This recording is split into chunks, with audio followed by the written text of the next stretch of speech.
The meeting of the Koochiching Development Authority to order. Start with the Pledge of Allegiance. I pledge allegiance to the flag of the United States of America and to the republic for which it stands, one nation, under God, indivisible, with liberty and justice for all. All right, first item of business is to approve the agenda. Go ahead, we'll do that. Second. Motion by Commissioner McBride, second by Commissioner Ady. Approve the agenda as presented. Any discussion, additions, questions? What a quiet group. Call for the question. All those in favor? Aye. Opposed? Motion carries. Just give us time. Yeah. Minutes, 4:11. Okay, we've got a motion by Commissioner Norby. Second. Second by Commissioner McBride to approve the minutes as presented. Any discussion or questions on those? Hearing none, all those in favor signify by saying aye. Aye. Aye. Opposed? Motion carries. April claim payments. Jenny? The only claims were board per diem. Okay. I'll move on. Thanks. We've got a motion by Commissioner McBride. Second. Second by Commissioner Skoye. Any discussion on those? Hearing none, all those in favor? Aye. Opposed? That motion carries unanimously. And then we'll go down to the April accounting report. Jenny? We did allocate all of the tax forfeited Fund 70, and so there was an additional apportionment deposited in April for $38,795. I think that's, we were budgeted for 40, so we're in line there. So that brings our fund balance to $120,807. Okay. All right, any? I'll move to approve, Mr. Chair. Thank you, Commissioner Ady. Second, Commissioner McBride. Any discussion on that? What, you need me to sign on it? No. Okay. All those in favor signify by saying aye. Aye. Opposed? That motion I'm carries. sorry, who would have the second, Mr. Chair? McBride. McBride, okay. Recap. Got an update. Who's providing that? We get recap on the phone. We're gonna zip them up. We are. Get a little update from them. We're gonna keep them under 15 minutes. Your mother, Brian. Yeah, that's mine. Okay, I'll give you. I did tell them that's how much time they have.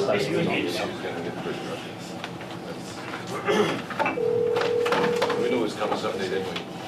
Maybe I'll just put my Yeah. phone this way. Hi Steve, it's Jenny Herman with Koochiching County. Hi Jenny, good morning. How are you? Just great. Good, I've got you on speakerphone. We're at the KDA board meeting, and all the commissioners are present along with Mr. Nevenin, and we're just waiting to hear an update. Sounds great. Hi everyone, let me get John Howard on the phone, so hang on. Okay?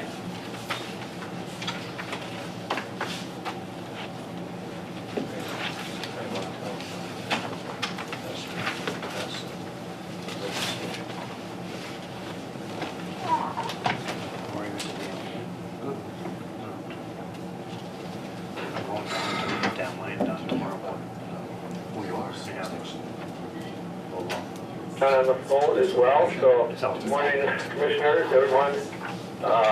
Steve Corstead, John Howard of Cole. We'll start out here a little bit and pass it on to John. Well, Steve, before we get rolling here, I don't know if you know, Questions, yeah. I'm not sure you know all, have you met Commissioner Norby yet? We have not. We should get together and Well, he's not nearly as bad as we told you he was, but he's a pretty good guy. okay. Good morning. Good morning. And I think you've met Wayne before from North Home, right? Yes. Wayne's good. Okay.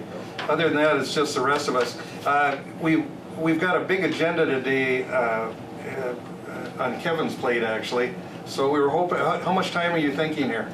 It's really up to you. We could go 15 minutes. We have 2 slides. I'm not sure if you see them up on the board here someplace, or I do.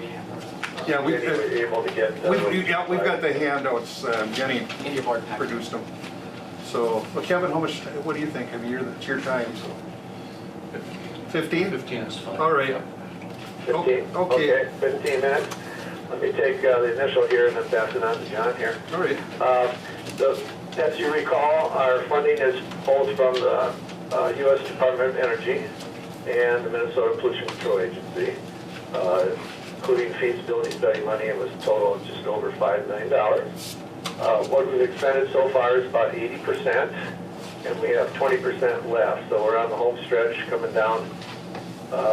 Hopefully it's going as well as always dreaming here at the Kentucky Derby. So coming down the final stretch, and we have started the main deliverable, which is the whole preliminary design of a waste energy facility, going from waste processing all the way to an output that would be a biofuel.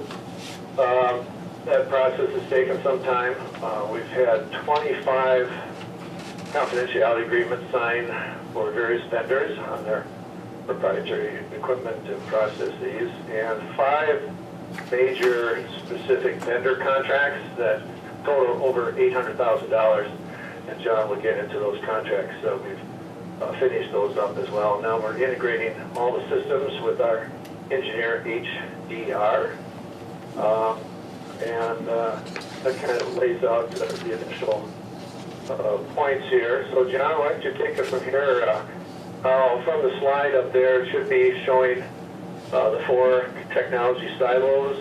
And John can kind of go through what we've done in these contracts with the vendors and where we are integrating the systems using our engineers HDR. Good morning, everyone. If you have the coronal technology slide up in front of you, work on the project, and what this slide represents are, the major players and the technologies associated with the work effort. And so this slide represents everything from the front door of the facility of the design to the back door of the design. So the front door being the materials, the garbage, the mixed municipal solid waste, tires, medical waste, construction debris, and sludge as the input. And then, again, the finished product that we are going to produce for International Falls is a renewable diesel as a output. And so, in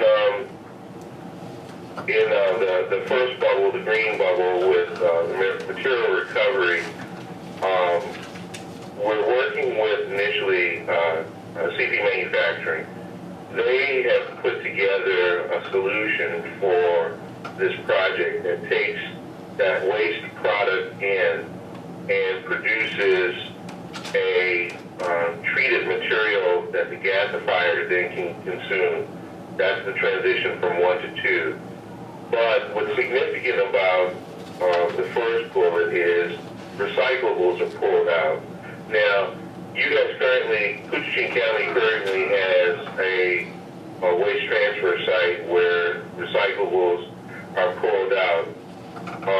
The design of this facility will be able to secure additional recyclables from the municipal solid waste stream and not just single source recycling. So again, the benefits of the time that we have taken on the project has allowed us to incorporate the latest and greatest solutions.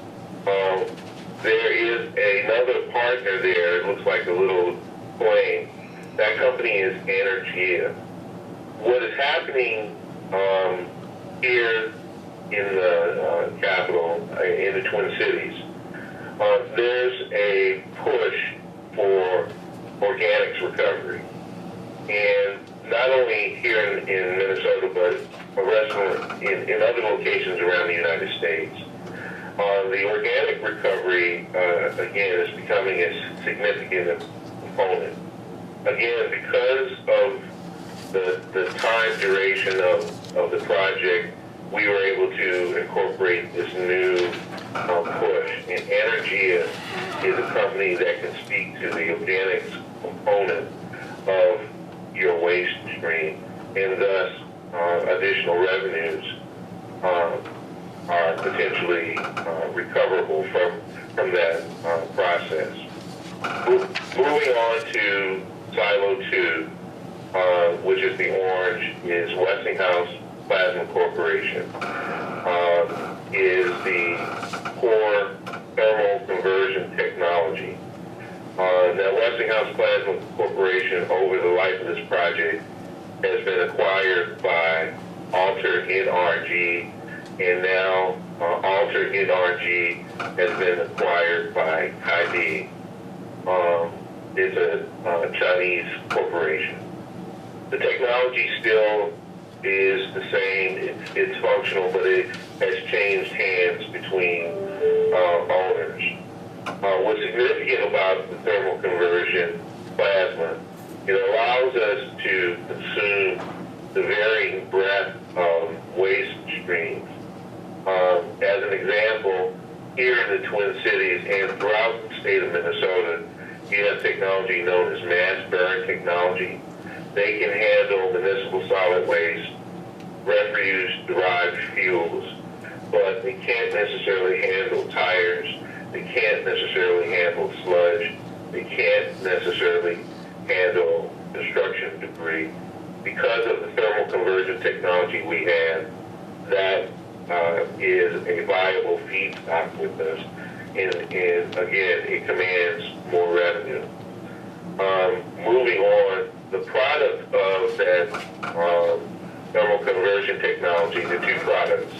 One is the slag, and the slag can be used in road aggregate, tile, and rock wool. Not at the scale that the Kooch project is, but at a, in the Koochiching project is, 200 to 250 tons per day. But at the 1,000 ton per day size facility, rock wool is truly a viable product. But the other product that comes out is a synthetic gas. Now, the synthetic gas is the critical part here because it is the precursor to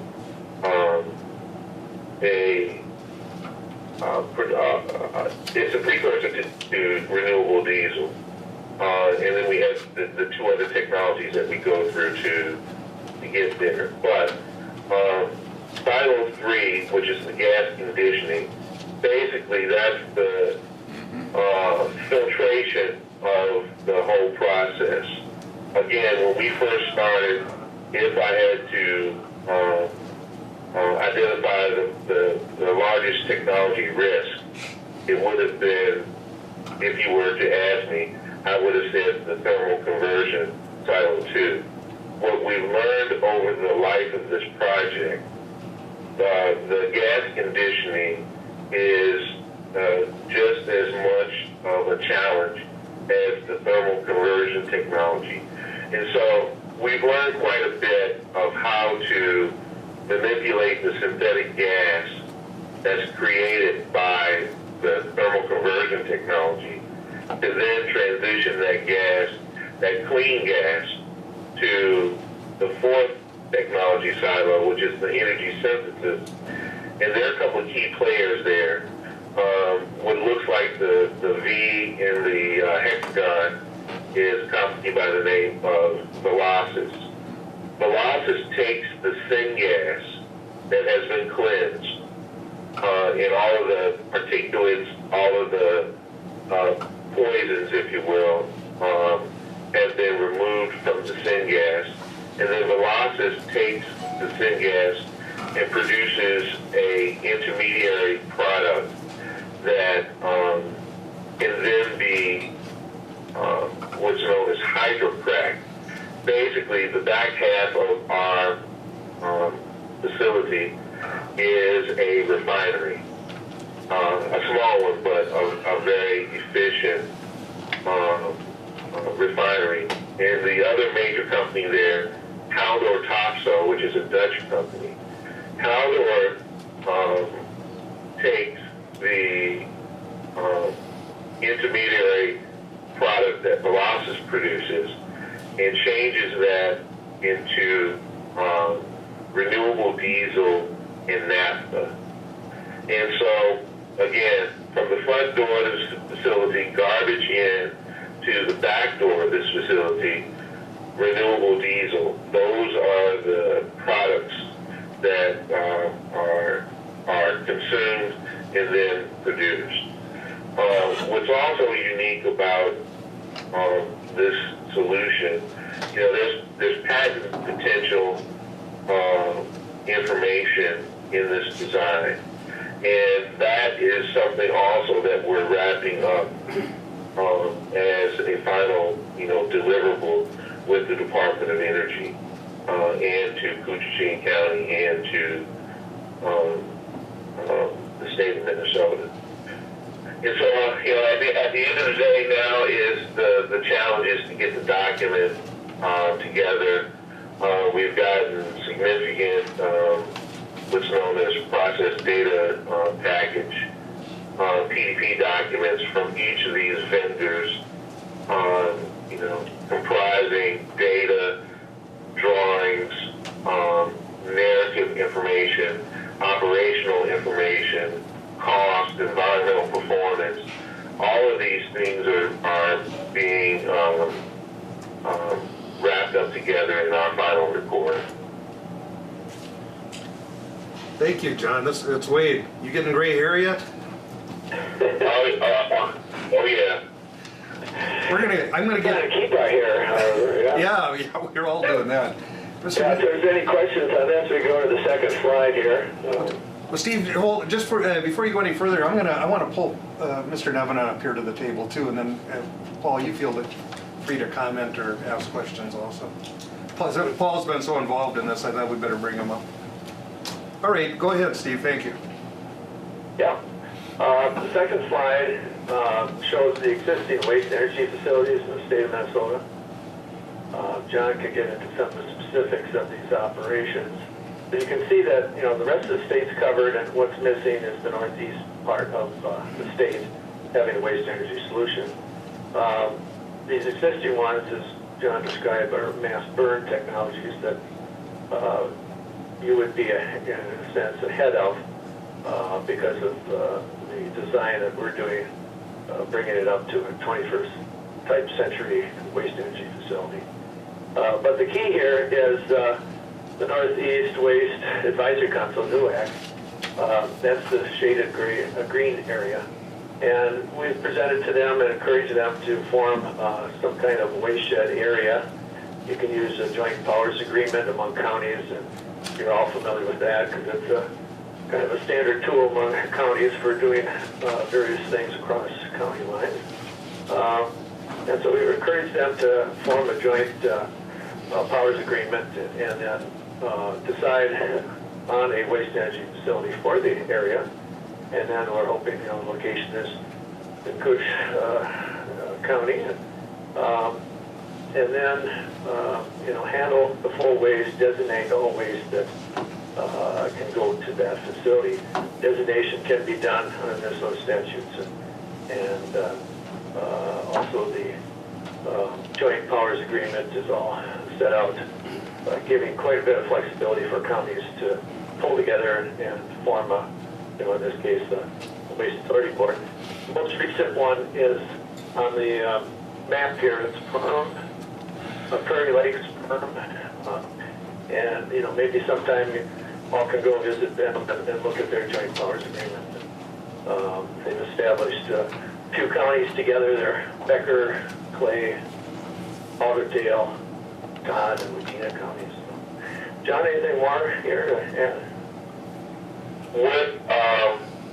What has happened, again, over the life of this project, we've seen waste relationships mature, and there is a interesting working relationship between the waste to energy infrastructure in the state of Minnesota, waste transfer sites in the state of Minnesota, and landfills in the state of Minnesota. And so they were more adversaries when this project first started as opposed to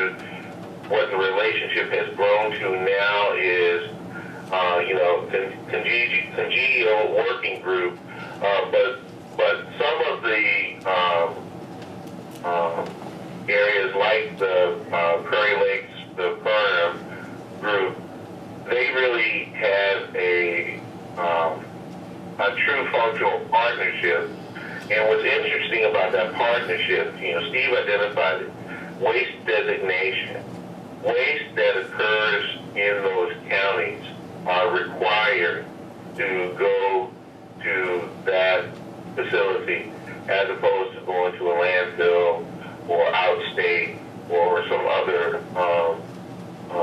resident location. And so within the Twin Cities, waste designation is a growing conversation that at some point we believe is going to make its way to outstate Minnesota.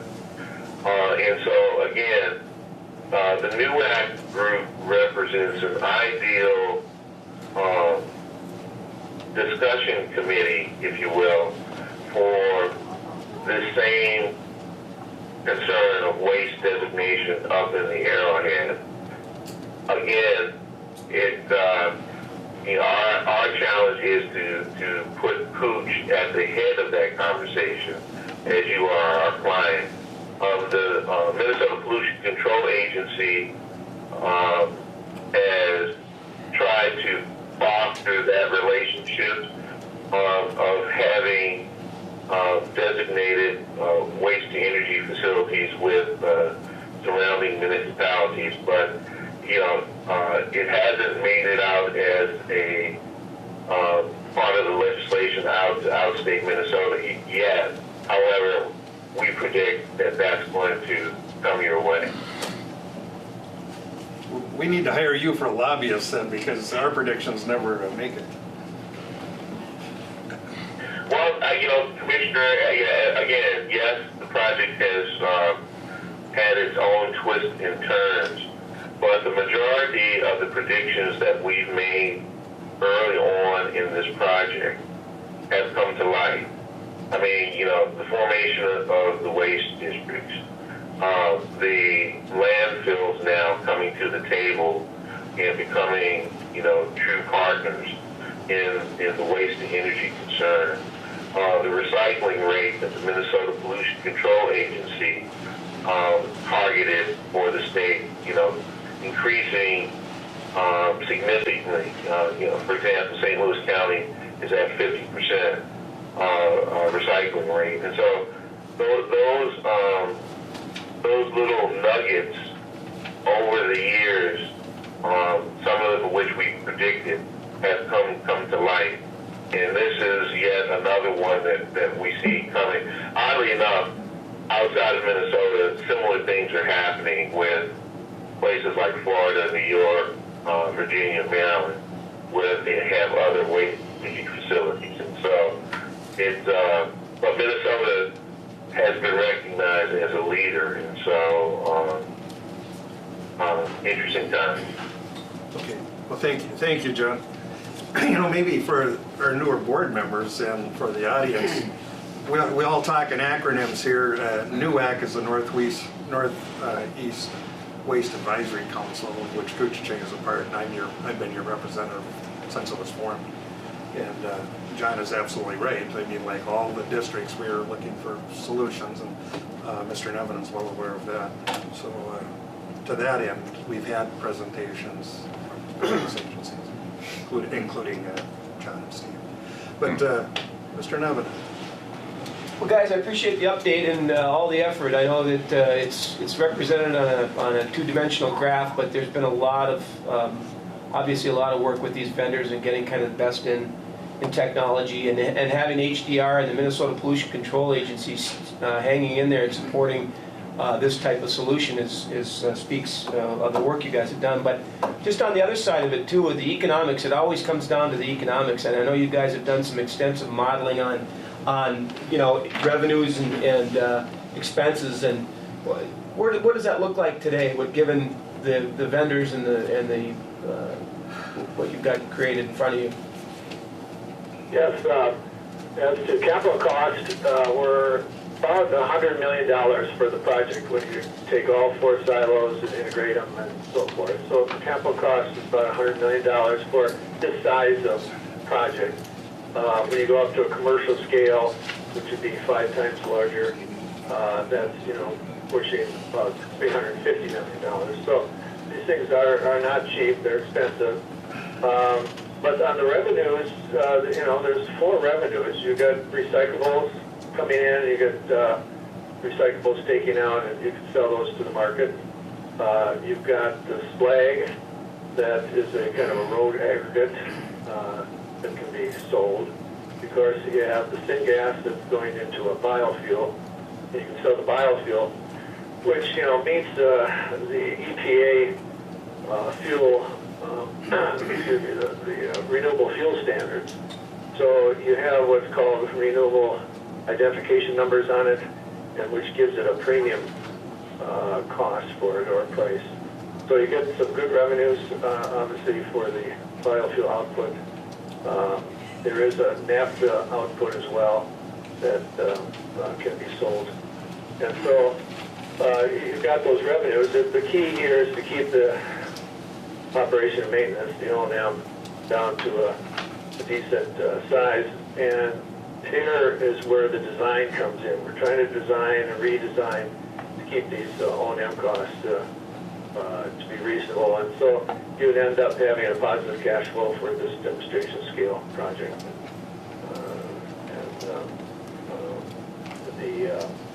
We go from there to commercial scales, which the numbers look a little bit better because you're getting some economies of scale. All right. And the only other thing that I would throw in there from a technology perspective, the technology has a lifetime, if you will, anywhere from 30 to upwards of 40 years. I mean, for example, the Hennepin County Recovery Center, better known as the HERC, that's been up in operation since 1983. And so that has been, what's that, 34 years? That has been up and operating. And so the lifetime of the technology, the facilities are significant. Well, Kevin and Jenny will be the only ones here. The fourth one is the tipping fee, of course. And so the tipping fee, we would try to keep that competitive to the tipping fees that the counties are paying now to put into landfills. There might be a little bit higher tipping fee there, but it decreases quite a bit of the liability of the county. Because any waste that goes to a landfill, if the landfill leaks and the groundwater gets contaminated, the county would be liable for that. So you're getting rid of that liability by processing your waste through a waste energy facility. So the tipping fees, we're thinking still, $60 a ton for a mixed MSW, missile solid waste. And then we would have tipping fees for some of these other items that John mentioned, tires, medical waste, things like that need to be destroyed or destruct. And these tipping fees would be higher and give you a little more revenue for the project. Okay, well, thank you, Steve. In the interest of time here, I'm going to have to turn it over to Kevin for the actual county board meeting, but I want to give members an opportunity here to ask any questions. Ron? Well, this is Ron. I think we're certainly concerned about our solid waste, and in the future we need to be even more concerned about it. But if the price of natural gas and diesel fuel stays low or continues to get lower, is funding for a project like this get harder to come by? Yeah. Yeah, there's no question about that. The thing on the renewable diesel, again, is that it's under the EPA, U.S. Environmental Protection Agency, renewable fuel standards. So the refineries out there are obligated to purchase so much of these renewable fuels, and this is one that they would definitely like to purchase to meet their fuel obligations. So we still have that as a item where they need to buy our product. But it would be lower in price if the diesel prices stay low. Correct. Okay, thank you. Any others?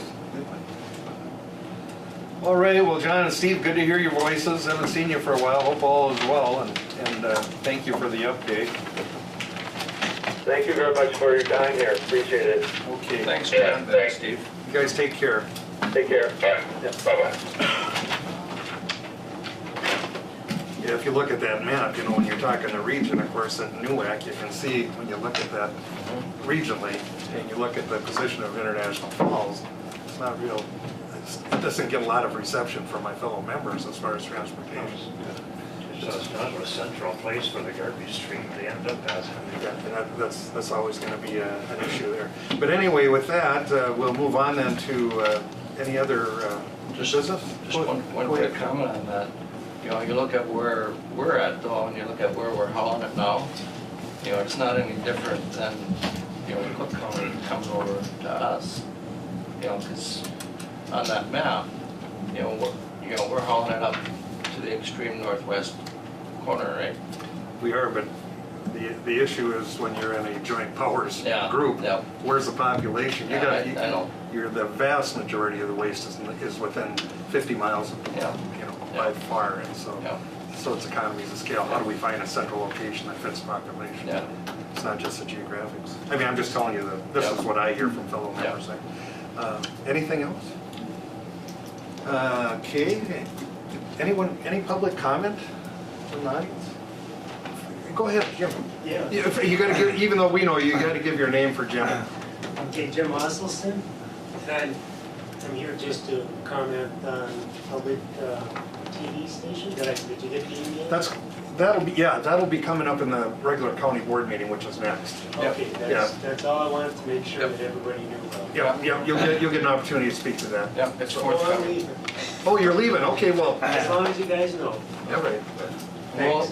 We'll have public comment actually in just a few minutes when we get the regular board meeting going, so. I really don't have any comment except it's off the air. Yeah, we've been, So we heard. we've been told, so. All right. Catch you later. Okay, thank you, Jim. Thanks, Jim. All right, any other business come before this board? Hearing nothing, motion to adjourn will be in order. Motion to adjourn. Commissioner Norby, Second. Commissioner 80, discussion, hearing none, all those in favor? Opposed, motion carries, meeting is adjourned. Kevin, it's